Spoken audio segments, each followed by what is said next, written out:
You ever feel that sound before you hear it? That sharp crack across your soul, like something inside you just split? That was the sound I heard before I even registered what had happened. It wasn't the slap that got me. Not at first. It was the silence right after. We were in my living room. Family barbecue. Fake smiles, overcooked ribs, kids running around while adults nursed beers and grudges. I was standing by the grill, flipping a rack of ribs, when I heard it. A sudden smack, like flesh on flesh, and then my son, Ethan, just froze. He was 5, barely up to my waist. And he was standing there, red cheek, lip quivering. And standing in front of him, hand still raised, was Matt, my wife's brother. Like father, like son, both are useless. Matt bellowed, laughing like he'd told the funniest damn joke on earth.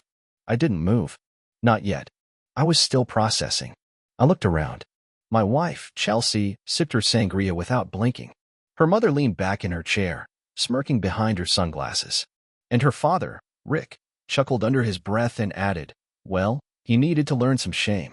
Ethan's eyes locked with mine, and that's when I moved. I dropped the tongs, walked over in dead silence. And that's when everything shifted. Because what nobody noticed, what Matt hadn't noticed, was that I had been testing a new wireless speaker system for the backyard. I'd hooked the mic to my shirt earlier when setting it up. I never turned it off. Everything Matt said had just blasted through the backyard surround sound. The whole block heard. Neighbors peered over fences. The other kids stopped running. Even the birds went quiet. And then, I did what any father would do. I turned to Matt. You have 3 seconds, I said, voice steady, low, dangerous. 3 seconds to apologize before I make you regret ever raising that hand. Chelsea finally stood. Oh, come on, Chris, she scoffed. He was just joking. Your son's always whining. Maybe if you weren't such a... Finish that sentence, I warned. She didn't. Matt didn't apologize. So I grabbed him by the collar and dragged him across the lawn like a sack of garbage. Tossed him through the gate, locked it, and told him if he ever came near my son again, I'd press charges. Then I turned to Rick. You want to laugh? I asked him. He just raised an eyebrow. So I threw him out too. But Chelsea? She didn't move. Didn't say sorry. Didn't even look at Ethan. Instead, she turned to me and hissed under her breath, You've always been so dramatic. No wonder Matt said what he said. That was the moment. The moment I knew. She wasn't just defending them. She was one of them. And that's when I decided to pull the thread. Because something in her tone wasn't just cold. It was indifferent. Like she was already checked out. Like Ethan and I were nothing more than background noise. So I started watching her. Every day after that. Her late-night gym runs. Her sudden work meetings. Her always locked phone. Her quick exits when I walked into a room. The slap had cracked something open. And I wasn't about to let it close again. Not until I knew the truth. Not until I made them all pay. The next 2 weeks were hell in slow motion. Chelsea went back to pretending everything was fine, like nothing happened. She'd cook dinner with that same fake smile, ask Ethan about school like she hadn't watched him get humiliated, and said nothing. I didn't confront her, not yet. I played along, quiet, controlled. But inside, I was boiling. I knew what I needed. Proof. And it didn't take long to find the first crack. It started with her phone. She used to leave it face up, unlocked, careless. Now it never left her side. Bathroom? Took it with her. Shower? On the sink, screen down. And her password changed. I noticed because I tried to check it one night when she was asleep. For wrong tries, and I gave up, barely. The next clue? Her gym bag. She never worked out before. Then suddenly, she's addicted. Leaves at 8 p.m., back by 10. Comes home looking exhausted but somehow still glowing. I opened the bag when she was at work. No gym shoes. No towel. Just a small pouch of makeup, a bottle of cheap perfume, and a fresh change of underwear. She wasn't working out. She was dressing up. The final nail came from Ethan. He's 5, but kids know when something's off. He crawled into bed with me one night while she was at the gym and said, "Mommy doesn't like you anymore." I froze. Why would you say that, buddy? He looked at me with those big, honest eyes. Because she tells Uncle Matt that you're boring and slow and not a real man. I felt something in my chest break. A quiet kind of pain. Not anger, just something deeper. Sadder. She talked to Matt about me behind my back. After what he did. After I defended our son. And Ethan heard it. I waited until she left the next night and followed her. I took Ethan to my sister's place. Said I needed the night to myself. Drove a couple of blocks behind Chelsea's car, lights off. She wasn't heading to the gym. She drove past it, made a few turns through a quiet neighborhood, and pulled into a small cul-de-sac. She didn't even park far from the house. Just got out, checked her makeup in the mirror, and walked up to the door like she belonged there. The man who answered? He was younger. Muscles. Tattoos. No shirt. Chelsea leaned in, whispered something, and he laughed. Then she kissed him. Not a nervous kiss. Not a one-time mistake kiss. A "this has been going on" kiss. I didn't rage. I didn't scream. I just sat there in the dark, gripping the steering wheel, watching my wife disappear into another man's house like our marriage didn't even exist. And I stayed parked across the street until the bedroom light on the second floor turned off. She didn't come out for 3 hours. I drove home with my window down, breathing in the cold night air, trying to make it sting less. But it didn't. It just made it real. The next morning, she walked in like nothing happened. Hair still damp from the shower, humming some pop song under her breath. She kissed Ethan on the forehead and poured herself coffee like she hadn't just spent the night with someone else. I sat at the kitchen table, staring at her. She looked up, finally catching my eyes. "What?" she said, her voice flat, annoyed already. "Did you burn the toast again?" I didn't answer. I just watched her, memorizing every curve of the lie she called a face. She rolled her eyes. "God, Chris, you always do this. Look at me like you're some victim. You're exhausting. Still nothing from me." She sipped her coffee, then added, "You know, you've become dull. You used to have fire. I don't know what happened to you." I leaned forward slowly. "Where were you last night?" She blinked, took a pause, then gave me a fake confused smile. "I told you. Jim. Try again." She set the mug down harder than she meant to. "Don't start this." I leaned in closer, my voice ice. "I followed you." The mask dropped. Her eyes went wide for just a second, then narrowed. "So now you're spying on me? That's real mature." 3 hours in that guy's house. Didn't even bother to park far away. She didn't flinch. Didn't apologize. She laughed. "Oh, wow. So you actually sat outside like a loser all night? Jesus, Chris. You cheated on me." She tilted her head. "Yeah? And what are you going to do about it? Cry? You've been emotionally gone for years." I just pulled the plug. I stood up. She kept talking. "You're not a man, Chris. You're a dad and a paycheck. That's it. And you know what? I don't even feel bad." She walked out of the kitchen and muttered, "Maybe if you were half as exciting as he is, I wouldn't have to find real satisfaction somewhere else." And that was it. No remorse. No shame. She stood there, daring me to scream, to break down, to punch a wall. But I didn't. I walked past her, grabbed my jacket, and left. I drove without a direction, hands trembling on the wheel. Not from rage, but from the sheer weight of it all. The years. The compromise. The trying. The fatherhood. The love I thought I had. She stomped on it like it never mattered. I ended up at my sister's house. Sat on the porch in silence until she opened the door and just hugged me. I finally said the words I had been afraid of for months. "She's been cheating." My sister didn't say, "I'm sorry." She didn't need to. Her silence said more than any words could. And for the first time in years, I didn't feel weak. I felt done. I stayed at my sister's place for a few nights. Ethan was still with her. I couldn't bring him back to that house. Not after what he saw. Not after what I saw.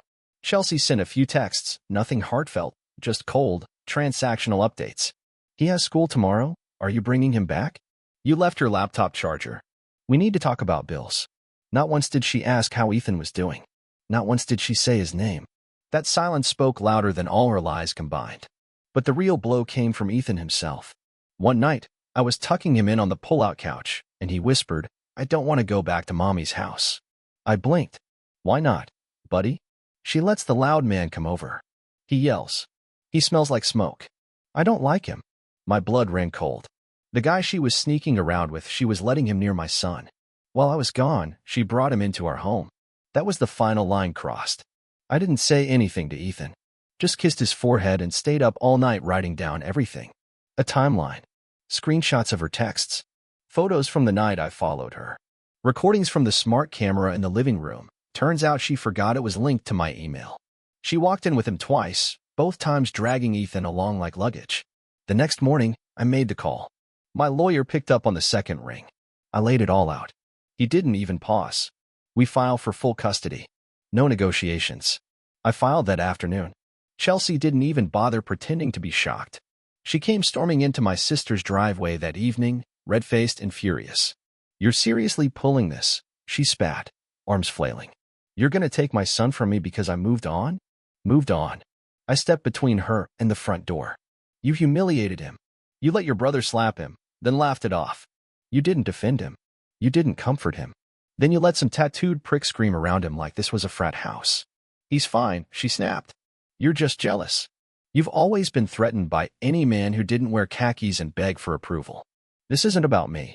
She laughed bitterly. It always is with you, Chris. Your pride. Your feelings. What about mine? I stared at her. Really looked. This wasn't the woman I married. This was someone else, cold, sharp, selfish to the core. I opened the front door slowly. Leave, Chelsea. The court will be in touch. And if you come near Ethan without permission, you'll regret it. She didn't move, but something in her face changed. A twitch. A flinch. A realization. She wasn't in control anymore. I closed the door and locked it. And for the first time in a long time, I didn't feel broken. I felt ready. The court date came faster than I expected. Or maybe I was just finally breathing again, and time stopped dragging. I walked into that courtroom with a folder so thick it could have passed for a novel, every chapter a betrayal, every page a receipt. Chelsea sat across from me in a navy blue dress, fake pearls, and that same smug face she wore the night her brother slapped our son. She glanced at me like she was still in control, like this was all beneath her, like I was wasting her time. Her lawyer opened with some garbage about emotional distance and communication breakdown and tried painting me as cold, unresponsive, neglectful. Chelsea even faked a few tears. But then my lawyer stood up, and we played the recording. Matt's voice boomed through the speakers. Like father, like son, both are useless. Then Rick smirked. Well, he needed to learn some shame. And finally, Chelsea's soft voice on the video from the home cam, saying, You know what? I hope Chris finds out. He needs to know what it feels like to be replaced. The courtroom was silent. The judge stared at her like she'd spat on the Constitution. Chelsea wouldn't look at me after that. My lawyer continued. This isn't about a broken marriage. This is about a broken environment for a child. A child who was slapped in front of his family, insulted by adults, and dragged through a revolving door of strangers while his mother abandoned her responsibilities. I didn't gloat. I didn't smile. I just watched as every lie she built caved in under the weight of the truth. When it was over, the judge didn't even hesitate. Temporary full custody. Supervised visitation for Chelsea.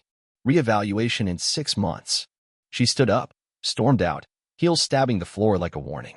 I stayed seated. Let her feel the silence she left behind. That night, back at my sister's, Ethan asked, Can I stay here forever? I knelt beside him. We're going to have our own place soon, buddy. Just you and me. He smiled and wrapped his arms around my neck. I like that. Later, while he slept, I stared at the ceiling for hours. Not sad. Not even angry anymore. Just free. The next day, I got the call from Chelsea's HR department. They needed me to verify her employment history for some internal audit. That's when I knew someone had forwarded the audio recording. I didn't even ask who. Sometimes justice doesn't need a courtroom. Sometimes it just needs a live mic. A week later, the fallout began. Chelsea's job didn't just place her on leave, they fired her. Apparently, that recording spread like wildfire in her office. Someone leaked it to corporate, and once the executives heard her defending a grown man hitting a child while mocking her own husband, it was over. She called me that night. Not to apologize. Not even to beg. Just to scream. You ruined me. She yelled into the phone. Do you have any idea what you've done? I sat in silence, holding the phone away from my ear, letting her rage fill the void she created. She kept going, her voice cracking now. They're saying I'm a liability, that I'm unfit for client work. You think this is over? You think you won? You're pathetic, Chris. Always have been. You just got lucky. Then the line went dead. I stared at the screen for a moment. No missed calls. No follow-up message. Just the silence she left when she walked out of our marriage long before that slap ever happened. I didn't sleep that night. Not out of stress, but out of reflection. I thought back to the early years. The woman I married wasn't this cruel, was she? Or had I been blind to it all along? Maybe I wanted to believe in her so badly I ignored every red flag, every selfish move, every dig disguised as a joke. But now the mask was off. She wasn't just cold. She was dangerous. I made it my mission to protect Ethan from that version of her at all costs. The next day, I met with my lawyer to tighten things up, document everything, Make sure her visitation terms stayed strict. Supervised. Controlled. The last thing I wanted was Ethan around her in this state. Later that afternoon, Chelsea tried showing up at my sister's place. She banged on the door like a lunatic until the neighbors came outside. My sister recorded the whole thing. "You think you can hide my son from me?" she screamed. "You think some court order's gonna keep me away?" Then she saw the camera. And just like that, she flipped. Crocodile tears. Shaky breath. "A week. I just miss my baby. Why are you doing this to me?" The cops arrived 5 minutes later. She was told to leave. If she came back, she'd be charged with violating the court order. I watched from the upstairs window. Ethan was building Lego castles on the floor. Unbothered. Safe. That night, I realized something. I didn't hate her. She wanted me to. She needed me to. Because if I hated her, then this could still be about emotions. About chaos. But I didn't hate her. I pitied her. Because now, finally, I was calm. And that terrified her more than any screaming match ever could. A month passed. The silence between us became permanent. No calls. No texts. No unexpected knocks on the door. Just the occasional notification from my lawyer, Chelsea, filing appeals, requesting unsupervised visits, trying to claw back some illusion of control. Each time, the court shut her down. I found a new place. Just a small 2-bedroom apartment on the edge of town, but it was ours. Ethan picked out his own bedsheets, Spider-Man, of course, and we spent weekends building forts out of couch cushions and eating cereal for dinner without anyone nagging about crumbs on the floor. The more time passed, the more I noticed Ethan smiling again. Real smiles. The kind that didn't have to tiptoe around tension. He stopped flinching at loud noises. Stopped asking when mommy was coming back. One day, out of the blue, he looked up at me and said, "I like our new home better." I almost cried. Not because of what we lost, but because of what we gained. Freedom. One night, I found an old box in the closet. Inside were wedding photos, anniversary cards, even that dried-up corsage she wore to our engagement dinner. I stared at them for a while, those glossy, smiling lies, and felt nothing. Not hate. Not pain. Just clarity. I threw the box out. No ceremony. No bonfire. Just placed it in the dumpster and walked away. Because I didn't need reminders of a woman who made a sport of disrespecting me, who stood by as her family slapped our child and laughed, who threw away a family for the thrill of being desired by a stranger. And as for her, well, word got around. She tried getting a new job, corporate firm. Didn't last. HR flagged her name. Tried pivoting into wellness coaching on Instagram. That flopped too. Apparently, people don't take guidance from someone whose reputation is Googleable in 2 clicks. She messaged me once more. A voice note. She sounded tired. Hollow. Like the rage finally burned out and left her with smoke and regret. "I made mistakes," she said, pausing. "But you didn't have to destroy me. You didn't have to let them hear the recording. You didn't have to turn Ethan against me." I didn't respond. Because the truth is, I didn't destroy her. She destroyed herself. I just stopped covering for it. And as for Ethan, I didn't turn him against her. He just opened his eyes. In the end, this wasn't a story about betrayal. It was a story about awakening. About a man who finally saw the truth, stood up for his son, and walked away from the wreckage with his head high and his soul intact. So if you're reading this and you're still stuck in that place where love feels like punishment, where respect is optional, where your silence is taken as permission, know this. You are not weak for staying, but you become strong the moment you choose to leave. Let them call you dramatic. Let them mock your voice. Let them underestimate your silence. Because when the truth finally comes through the mic, it echoes louder than all their lies combined.